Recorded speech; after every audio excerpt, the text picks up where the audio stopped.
Hello and welcome to Samvaad at Arunima Ankuran. Arunima Ankuran supports sportspersons. Yat bhavo tat bhavati. You become what you believe. Today is World Physiotherapy Day, and it's a great pleasure for us to have a guest, Ketan Hulawale, who is a sports physiotherapist and he has been to Tokyo with the Indian team. Welcome to Samvaad, Ketan. Thank you so much, ma'am, for having me. It's a pleasure to be here and looking forward to have a talk with you now. Thank you. Thank you for joining in. A word about Arunima Ankuran. This is an initiative for positive social change through self-development. The goal is greater well-being and happiness for all. At Arunima Ankuran, we believe that each person is unique and special in some way, that each person can make a difference, that each person can have an impact, and that's what we celebrate at Arunima Ankuran every day. So, a World Physiotherapy Day is observed on 8th September to generate awareness about the crucial contribution physiotherapists make to society, enabling people to be mobile, well, and independent. So, Ketan, let me ask you to introduce yourself. We have displayed some details that you shared with us. Please talk to us about that. Hello, everyone. My name is Ketan Hulawale. I'm a sports physio. I'm associated with Saracen Hospital, Reliance. And I'm working with the Indian athletics team. And currently, recently I was fortunate enough to go to the Tokyo Olympic Games. It was a great pleasure to be with India's elite athletes and world's some of the best athletes over there.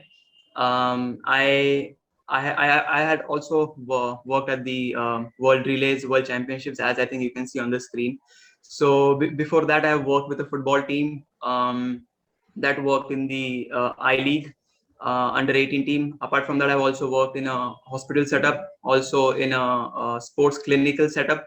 So I have this kind of experience, and I'm looking forward to contribute more towards sports, especially again, you also have to, and you also work with general population, which is really good, because as physios, our role is to help people move better, move more, restore their function, restore the movement.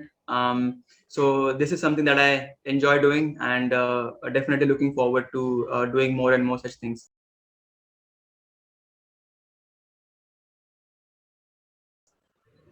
Wonderful. So, Ketan, my first question to you is, it's not a very commonly taken up profession. How did you choose to become a physiotherapist? I think for me it was very simple, very easy, because I always enjoyed being involved with sports right from the start. And growing up, I enjoyed studying human anatomy and human biomechanics and stuff like that. So after 12, like when you do your research, what are the fields available? For me, physics, chemistry, and maths was not something I really enjoyed. And after that, enjoying bio too, and enjoying to learn about human anatomy and biomechanics, as I mentioned, was and connecting that with sports was something I wanted to do. So sports physiotherapy was the branch that I thought I would enjoy, and I was definitely right with that decision. So it's basically about sports and learning human biomechanics and things of that sort. Mm-hmm. So, okay, since we started off from here, talk to us about how you got into physiotherapy after the 12th results. Exactly how did you Yeah. go about? So after 12th result, I actually didn't have any much of an idea about this field. I did my research, and like you speak to people, you do your research, and then you come across a lot of different branches. And for me, it was the same. For me, it was a process to get information regarding different fields, and then to come to know, okay, there's something like this that exists. And then I just made up my decision, and I don't think I've looked back since. And I'm very happy that I made this choice. It just worked out perfect for me so far. So, tell us about the courses you did uh, to become a sports physiotherapist. What was Yes. the So first and the second, the milestones, so to say? yes. So after 12th, you do bachelor's of physiotherapy, which is 4.5 years of course. So you do it's a 4-year course plus you have a 6 months internship.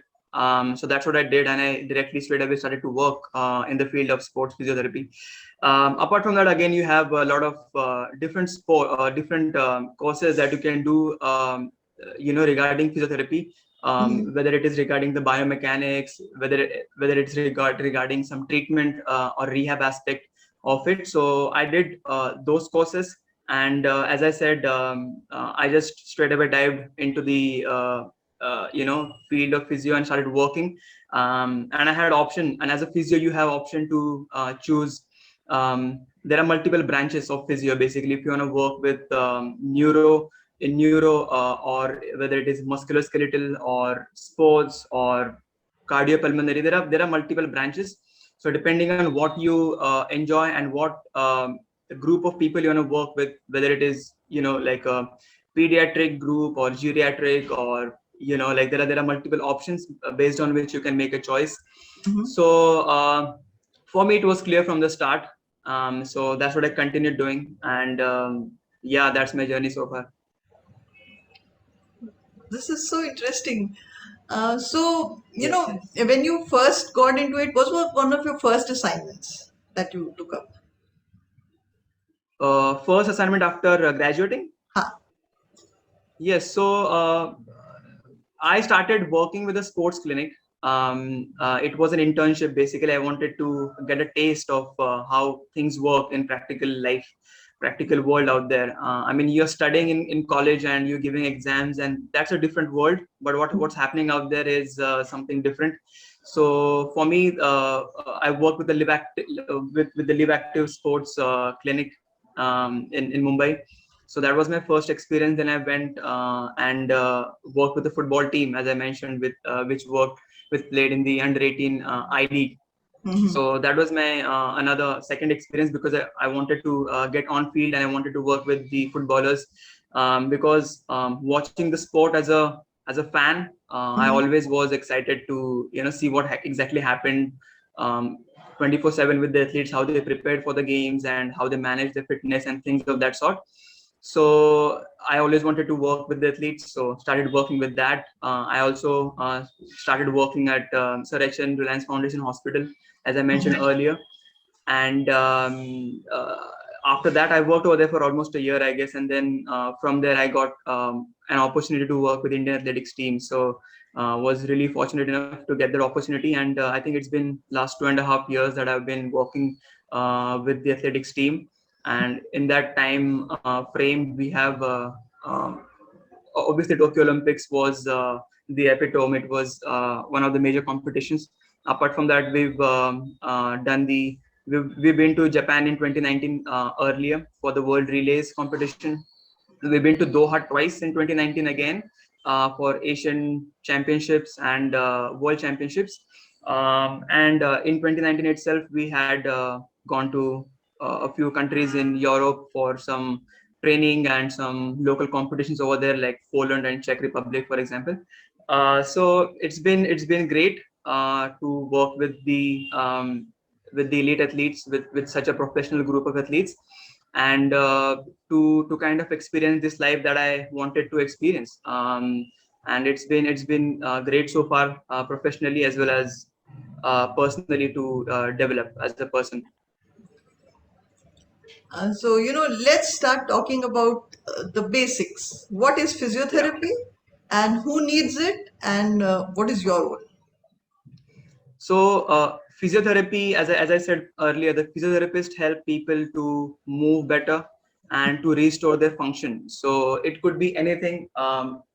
If you meet someone, his requirement may be to sit in front of a laptop and work in front of a like work 9 to 5 job, or you could meet someone whose role is to perform at the elite level and run as fast as they could. There are variety of things that a person may demand from the profession, right? The profession might demand from them. So you are helping them. If they are in pain, you're helping them to get rid of that pain. If they're not able to do some activity, whether it is as basic as just standing up or walking around, doing household work, if that is activity they are not able to do, then you help them do that. or if you're dealing with a professional athlete who wants to go back to play football, hockey, athletics, whatever it is, and perform at the best of their ability, then you help them do that. So basically you're helping people to achieve their targets, whether it is injury or disability, whatever it is because of which they are not able to do what they want to do. You help them, you meet them, you listen to their history, you listen to their injury story, what they have done, what are their beliefs about the injury, what are the beliefs about the rehab. You listen to them and you try to help them in the best way possible to make sure they get back to what they want to do. So that's what physios do. And if you are not even having any disability or any injuries, then Mm-hmm. physios will help you to reduce the risk of getting those injuries, or to reduce the risk of getting those disabilities. So physiotherapy is pretty much for everyone. In some shape or form it is going to be useful for you, whether it is preventive physio or whether it is working on an existing condition. So it's about maintaining your fitness. It's about getting to do what you want to do. So that's what physio is all about. And in today's time, definitely it's more important than any other times, given that the activity or the movement is restricted. We are not able to go out there and like do the things that we were able to do. We are stuck at home Mm-hmm. since last, I don't know, 1.5 years plus. And a lot of people are scared. They are they are not getting help like they normally used to get. They used to just go to a physio clinic, for example, to see their doctors, but now they are not able to. But there is option of online consultations that is available, but Mm-hmm. still people are scared. People are not able to live their life like they normally would. So now is the importance of physiotherapy and spreading the knowledge more than ever. So yeah, it's an important phase. So while we're speaking about this, what are some of the things, basic tips that you would like to share with people who are watching about how they can maintain themselves in a healthy state during this period? Uh, yeah, it's an important thing because every person likes different things to do, right? Someone might just like uh, just go for a walk, or someone Mm-hmm. might like doing weight training. Someone might like doing stretches or yoga.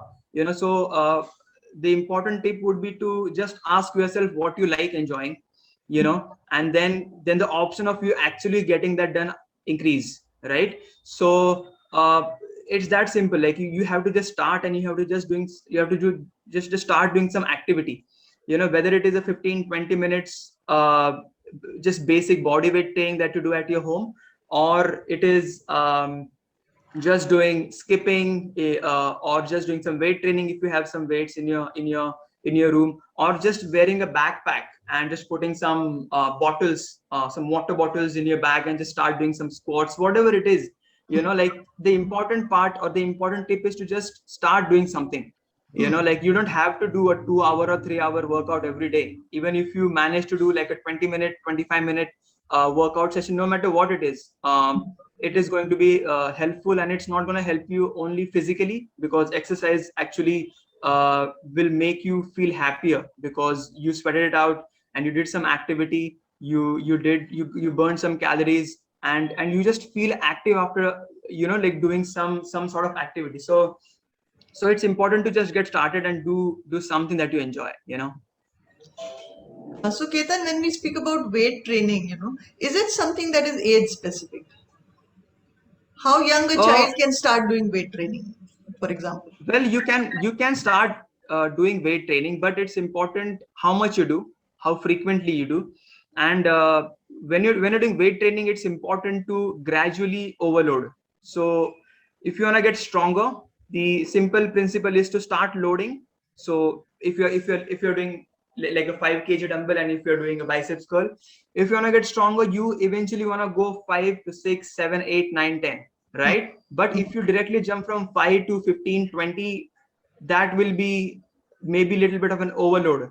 So you have to kind of analyze where you are at, Mhm. regardless of your age. I mean, if you are too young for it, then you can hold on a little bit, but it's never too late to start. And if your body is able to tolerate that load, if your body is saying I'm happy with a little bit of soreness, maybe max to max, then you're going good. And then you have to just gradually keep stepping up. So then that becomes important to understand. But yes, people of any age can just start somewhere and have an end goal and just keep working towards it. Okay. So there is this notion, that if you start training with weights when you're very young, you stop growing in the sense, height nahi badhegi tumhari. So Hmm. is this a myth, or talk to us about that? Yeah, it's kind of a myth, because the growing your height is more about genetics and your it's more with how you are built.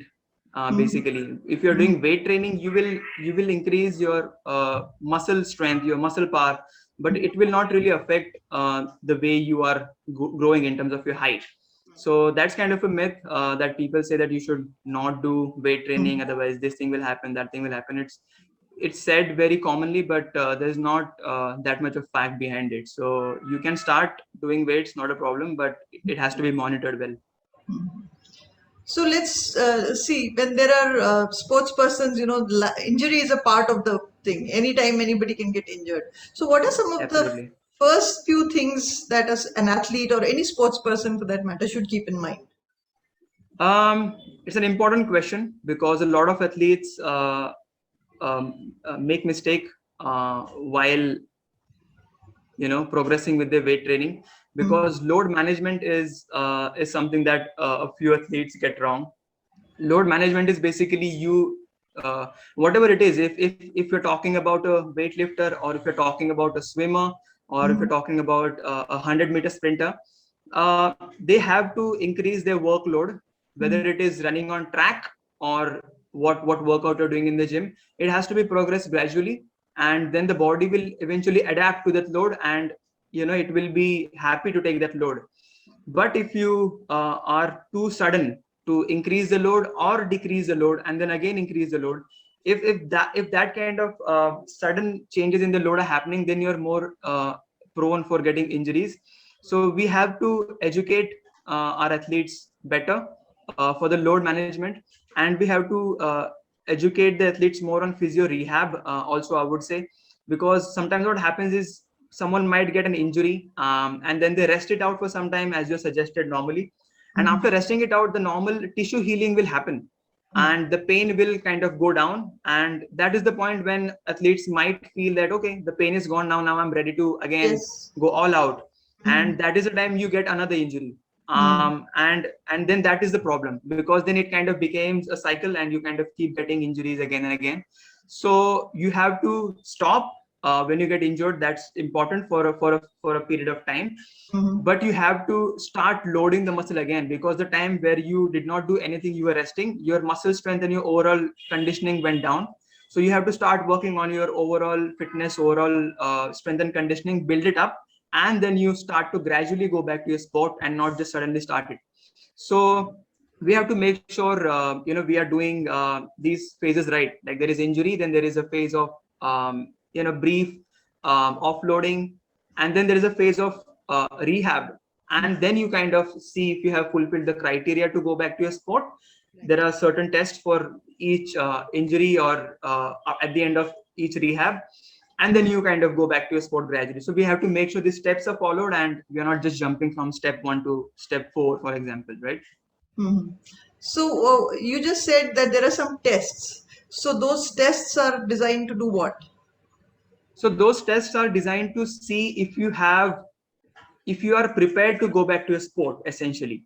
Mhm. Now those will be broken down into, for example, range of motion. If you have the proper range of motion in that particular joint, if you're talking about knee, then do you Mhm. have that proper range of motion? Then you will be testing the strength of the muscles around that joint, so your quadriceps in this case, or your hamstrings, your calves. Then there are going to be a bunch of, depending on your sport again, if you're into jumping kind of sports or explosive kind of sports, you will have like your hop tests to kind of see if your injured leg and non-injured leg are like when you're talking about return to play, you should at least have 90% of what your non-injured leg has. So you have these criteria that you need to fulfill. you need to be painless or have like minimum pain. Like there are these bunch of criteria that you need to fulfill, and then you will be shown a green flag to kind of start going back to your sport. And as you and still you continue to gain the strength and conditioning, and then it's just a matter of time for you to get back to your sport in full swing.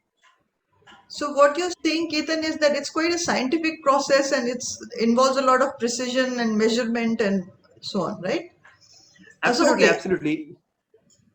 let's say there's someone on the badminton court and they twist their ankle, Right. right? So what is the first thing the athlete should do? And second, if there is a physio, what will the physio do? So when you get an injury, for example, an ankle sprain, so essentially what's happening is you kind of overpull ligament in your ankle, Mhm. right? So you have to see what is the grade of injury. So it could be very mild, or it could be moderate level of sprain, Mhm. or it could be a high level of injury, in which case you also there is going to be a lot of swelling. So there's going to be a lot of pain. So you Mhm. kind of have to first see what grade of injury it is.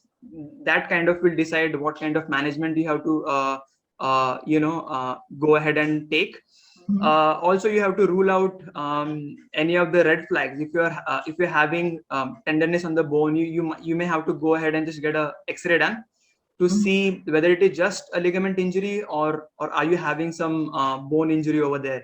And if you're having a bone injury, then you will have completely different approach. You'll have to offload and not do any weight bearing in case of a fracture, for example.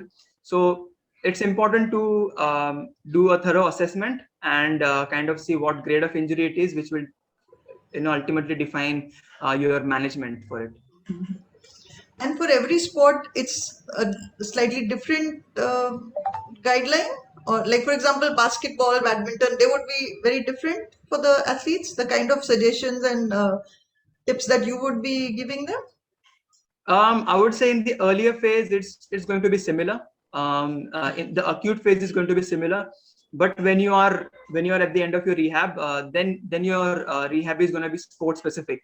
So if you have a lot of jumping involved, like in basketball, for example, or if you have to like lunge forwards and change direction, those kind of things, then you are gonna do that kind of drills in your rehab as well. Mhm. So while doing physio rehabs, what we try to do is we kind of try to see what is the sport like, and what are the activities that are going to happen predominantly in that sport, and then we make those activities uh, exercises in your rehab, if it makes sense. So we have to kind of see the sport or the activity that the person is going to do, and then we have to design a rehab accordingly. Okay. And basically, where is the physiotherapist working? Like on a regular day, where is Ketan working? So on a regular day, I will be with the athletes on the track. I work with the 400-meter athletes specifically. Mhm. So we'll have a morning session. We'll be having the track session on the ground, on the track. Then we at the end of the track, I'll take a bunch of athletes who need some strength work, whether it is for their current injuries or niggle, Mhm. or just some preventive exercises for some athletes. So then we'll go to the gym sometime in the day. It depends on what phase you are in again as well, whether it's a pre-season, whether it is a competition phase. Depending on that, you kind of decide when to go to the gym, what should be the frequency of your gym sessions. um, Again, apart from that, so this is rehab or prehab that I talked about. So rehab is once you kind of get injured. It's After you get injured is you start working on them, and you start to work on the strength and conditioning. That is rehab, and prehab is to kind of minimize the risk of getting injury before even they get injured, right? So rehab, prehab, actual on the ground during the training, and you have your physio treatment sessions. So whether it is soft tissue massage for them, localized tissue in case of muscle tightness, or assessments for the athletes to see, to track their progress and monitor what's been happening. If you're doing improvement, then what all improvements are happening in terms of range of motion, how much are you improving in terms of functional training, how much are you improving. So it is consisting of that: the actual track work, the treatment sessions which are hands-on, the rehab sessions, prehab sessions. So it's divided into these different sections, if you like. So, you went to the Tokyo Olympics with the Indian team. Share some of the experiences and, challenges probably that you had to encounter. Um, Experience was amazing. I mean, it is the biggest sporting event in the world. So to go over there and represent your country is something you know it's something amazing. On top of that, especially during because of COVID, there was a lot of uncertainty whether the competition will go ahead, or how the things are going to work out, and there were so many doubts. But eventually it happened. We had to have a lot of we had to take a lot of restriction. We were spaced in a bio bubble, so we could not leave the hotel where we were staying, for example. We were only going to the venue, whether it was training venue or the competition venue, through the buses that the organizers had arranged for us. We could not go to the public places. We could not roam around, go to the city, try some dish. That was not an option. So we had to kind of stick to the guidelines that were given to us. So that was it, but we had to follow it, and still the organizers did a fantastic job, because I mean, you have essentially people coming from, I don't know, 200 plus countries. Like, so many people are coming into, like, I think there was like 11,000 athletes only, and then apart from that you have your support staff and whatnot. So it's really commendable, that the job that they did. And I was working as a physio, but I was also trusted by the federation to work as a team leader, because there were two locations. So one is the Tokyo Japan Stadium, the actual one, the original one that the people know. But it was for the track events, and there was another venue called Sapporo, which was like 1100 kilometers away from Tokyo, where the road events happen. So whether it is the marathon or race walkers, so those events happened at a different location, and I was at the second location. So for me, it was an added responsibility that they trusted with, and I was fortunate to get that role as well. And it was really exciting. It kept me on toes to see if things were happening as they should. So it was really exciting, a big experience as well, to see how you are preparing for the competition, how other people are preparing for the competition. So it's an experience. It's definitely a big experience that you should experience. What were some of the challenges that you encountered because of the restrictions? Plus, you need to collaborate, I'm sure, with a lot of other members of the team, like, the Um, coaches and yeah. yeah, I mean, in terms of challenges, I would say you had to maintain the apps that you're downloading and things like that. You have to daily put the information in those apps. Do you have your daily tests that were happening over there, and you have to submit the sample. So it was an added responsibility. I wouldn't say it was that difficult, because they had arranged it really well, and we had to just execute on it. And at a point, it just kind of became a routine. Like, you get up in the morning and you kind of just submit those samples for tests. And it's important for the competition to go ahead nicely. So yeah, that's it. But apart from that, I think you interacting with the coach, with the athletes, to kind of have a team unit, um, have a mutual understanding, and everyone being on the same page. It's important, because at that stage you cannot do any mistake, because these athletes prepare for this competition for 4 years. So at that level, you cannot there is no margin for error. So you have to just make sure those things are happening properly. But yeah, I mean, being with the team for almost 2.5 years, I have experienced this, going with the team to some of the major competitions. And so I have fortunately that experience, and that experience really helped. So, Ketan, when we are talking about high performance athletes, like, let's say they have a performance tomorrow, they have the event is tomorrow. What does the physio do today with the athlete? I mean, what exactly are you working on? So if you have a competition tomorrow, it means the preparation pretty much is done. Like because when you're preparing towards a competition, you know that next season, whether it is like a 9 month long season, 10 month long season, your whole season is planned to make sure you're prepared for that day. So majority of the work is done, and at the end of the day, when your competition is tomorrow, uh, depending on the athlete, you know what how you're going to help him in the warm up part, for example. Whether you're going to do some added treatments for him, whether it is taping, or adjustment, like last final minutes adjustment. You kind of discuss these things with them, what exactly you're going to do. But yeah, like majority work is done. You're just waiting for that day. They are fit, because of which they are ready to compete. So it's mostly just mindset, and mostly just having a nice talk, positive talk.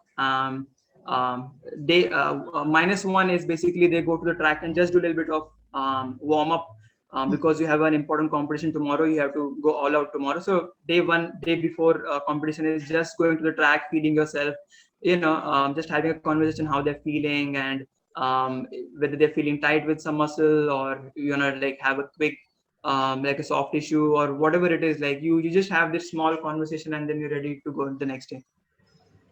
So you just spoke about taping. We've Yeah. seen a lot of colorful tapes on the athletes in recent times. Yes. What exactly is the role that the tape is playing?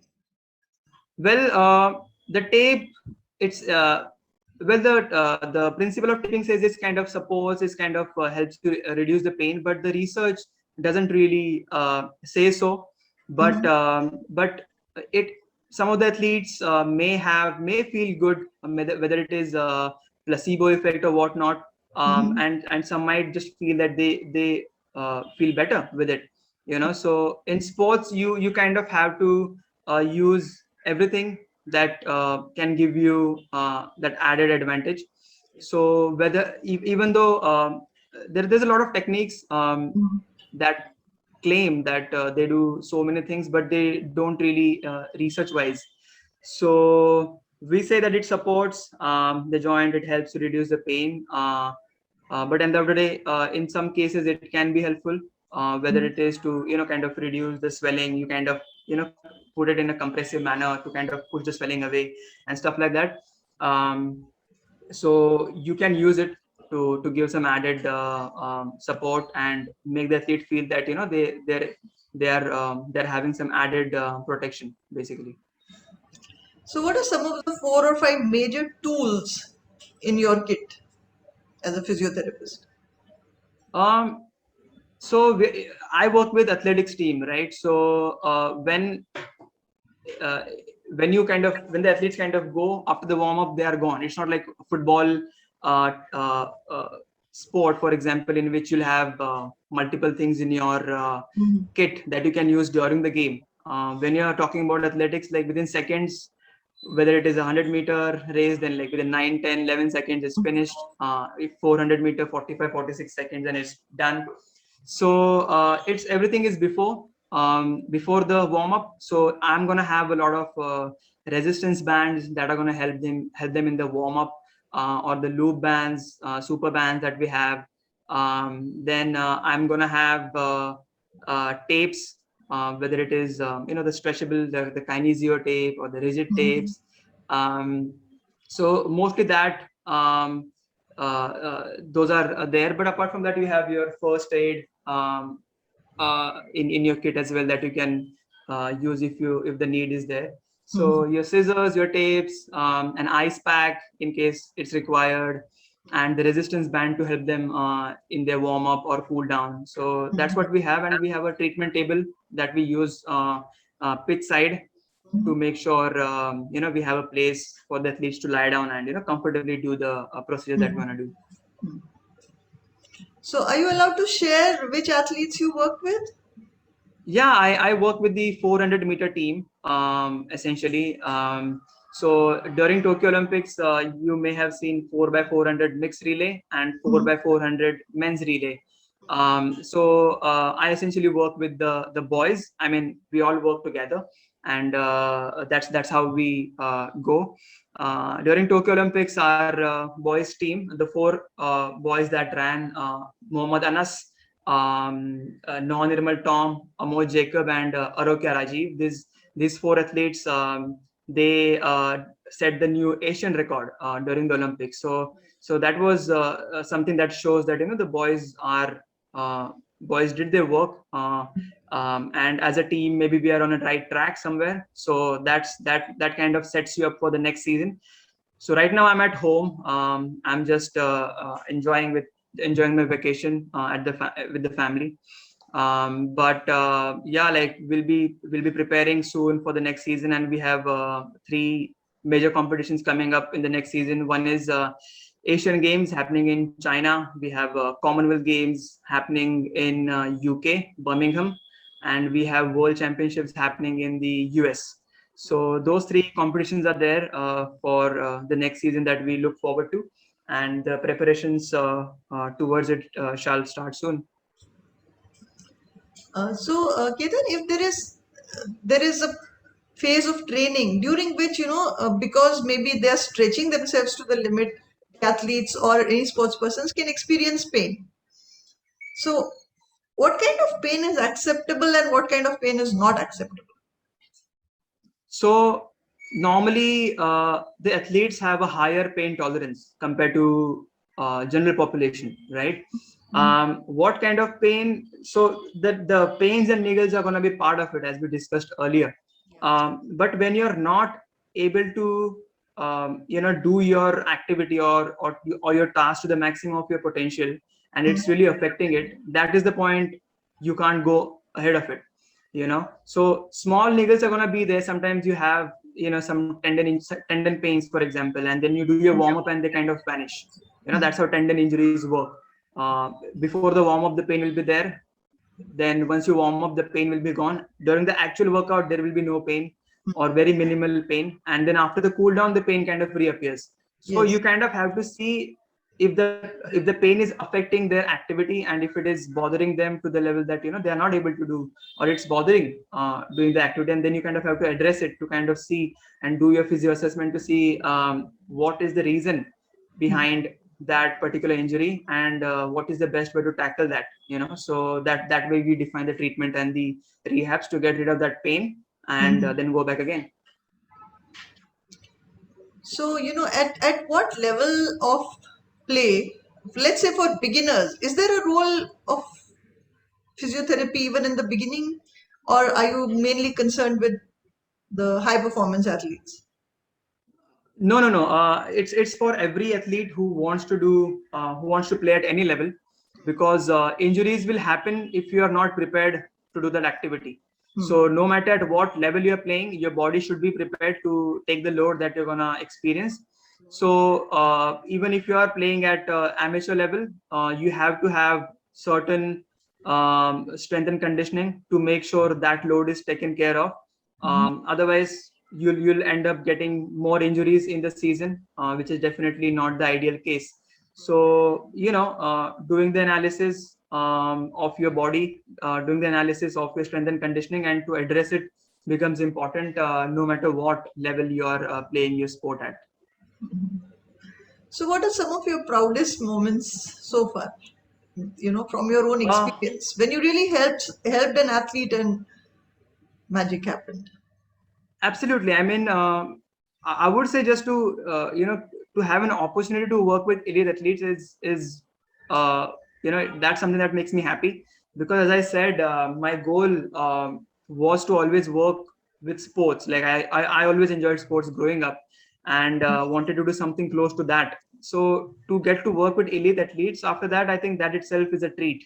And on top of that, I did get to work with a lot of athletes. I did get to go to a lot of world level competitions.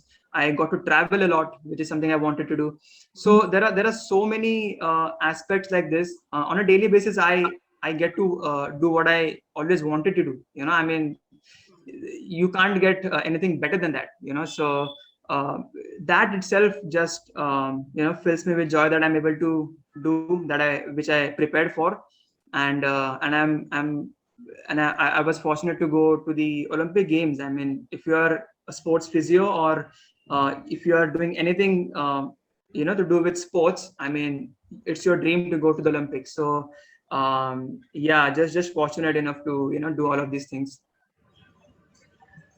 So before we conclude, there is a long list of qualities I'm sure that a professional physiotherapist should possess. So let's Right. hear from Ketan what those are. What are some of the Well, skills, qualities, human relations, etc. Whatever. I think yes, you should have those human qualities, as you mentioned rightly. You should be empathetic towards people. You should listen to them. I think listening to people itself is very powerful. Like when you have an issue, when you have low back pain, and you go to a physio, and he listens to the entire story right from the start. Without you interrupting him, that is a great start. So you should be a very good listener. Then on top of that, you should show the empathy. As I said, you should be empathetic towards the patient, that they feel that they were heard, and then someone cared about where they are at. And then that person gave me the solution for me to get better, and he knows what is important, what are the steps. He explained me the steps. So the communication is important, to tell the patient where they are at, where they need to be, and what is the process to reach there, and to kind of motivate them, show them positive examples of people who are in the similar situations, who are having similar knee pains, and are playing sport at the highest level. So showing examples, giving positive feedback, and one thing, a lot of people have like a negative fear, avoidance, situations going on, in which they are told not to do any activities, not to move around. You have back pain, so just completely be bedridden. You are like your knees are completely gone, your back is gone, you have disc in your back, so now you're not able to do this. So that creates a lot of fear, and as a result, they stop doing activities, they stop doing strength training and stuff like that. And then what happens is the muscle weakness further increases, and you have more deconditioning happening, and then you have more pain as a result. So it kind of becomes a vicious cycle. So somewhere you have to break it through proper education. You have to give positive feedback, and listen to them, show them how to improve, and step by step take them to where they want to go. So all of these things are important to for a successful treatment or a rehab, I would say. There are a lot of senior players uh, playing competitively even now. And is there a difference in your approach when you're talking to them or when you're interacting with them as compared to the younger lot? um I mean, essentially, your role remains the same. Your role is to help your athletes get fitter, get back to the sport. So maybe little bit, but eventually, it's the same thing. You have to help them, so it doesn't really matter then how you approach, because it's gonna be pretty much the same. Because your target is the same, your principles are same, so it doesn't change that much. But you have to be aware, as you get older, your body heals maybe at a little bit lesser pace. After you get injuries, you maybe are a little bit more prone to get injuries once you are dealing with older athletes. So you have to be aware about these facts. But yeah, essentially what you're doing is pretty much the same. Yeah. So, is there something that you would like to say to the people in general? Because, we don't really see the support staff when the flag is going up. We don't see you on the podium, but you've got a big role to play in making the athletes reach the podium, right? Um, I mean, yes, that is true. The athletes really work hard, and ultimately, it is what they achieved through a lot of hard work. And yes, we help them out through what we can do to make sure they are continuing in sport, and they are at they're having a fitness, they're having a conditioning which allows them to continue at their sport. So I would, I mean, I don't know. I mean, I'm just happy to help, and people, I'm pretty sure now are being more aware about the role of a physio or a doctor or a psychologist or a nutritionist. There's a full team, that works towards one common goal.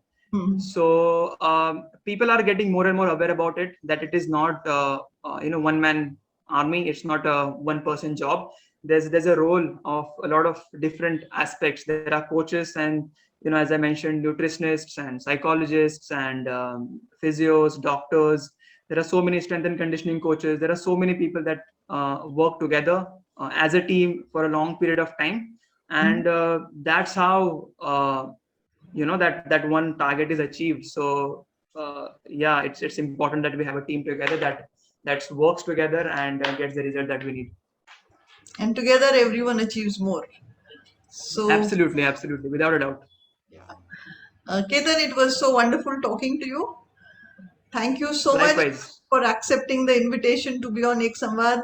Happy Physiotherapists Day, and Thank you, ma'am. keep helping people. I think what you're doing is a stupendous job, and you all made us so proud. It was such a proud feeling. There is always a lump in my throat when I hear the national anthem, and especially when you hear it, you know, in a place like the World Olympic event. So I think Yeah. best of luck to you from here on. Keep doing your Thank you, ma'am. work, and best wishes from all of us. And thank you also, Thank you. you Thank know, you so much, ma'am, for for your having me. It own. was a pleasure. It was a pleasure to be able to speak with you. Thanks for having me on this wonderful day, and have a great week ahead. Thank you. God bless you.